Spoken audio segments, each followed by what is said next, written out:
بسم الله الرحمن الرحيم. سلام الله عليكم ورحمة الله وبركاته.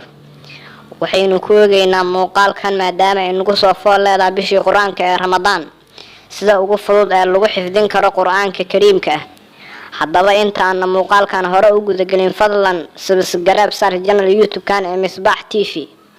Sidoo kale gambaleelkana furo si ay kugu soo dhacaan muuqaalada aynu soo gelinayno channel YouTube kan. haddaba qodobadan soo socda si fiican u dhageyso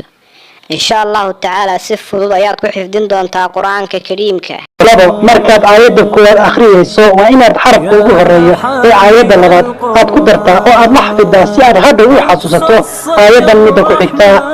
saddex markaad xafdido hal safxad ama bog hal mar muraadaca ku samee oo akhri safxadda oo dhan 25 ama 30 jeer afar kutubka salaada faralka ah ama sunnaha quraanka aad xifdiday shan dhageyso wax badan aayadihii ama safxadii aad akhriday dhageysiga badan ee quraanka waxa uu fududeeyaa xifdintiisa lix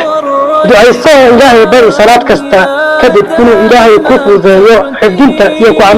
camalkarkiisa ducada badi khaasatan markaad sujuudsan tahay sababtoo ah sida nabigeena sallallahu alayhi wasallam inoo sheegay addoonku markuu sujuudsan yahay ayuu rabbigii u dhow yahay toddoba ku ducayso in ilaahay kugu arsaaqo jacaylka quraanka adigoo oranaya اللهم ارزقني حب القرآن سديد كدتونو كان تحضر وسواسيسا شيطانك يا عاجزك مرة البيسيسو مركز أخريسا قرآنك وحيابها مشغولين كفدوا وكسونو واحد أخريسا إنه هذا الكي ربك سبحانه وتعالى سديد بطلق مشغوليسا هذا بقى ما انتسكي ساعدو خاصة لبقى هل ساعد أو قرآنك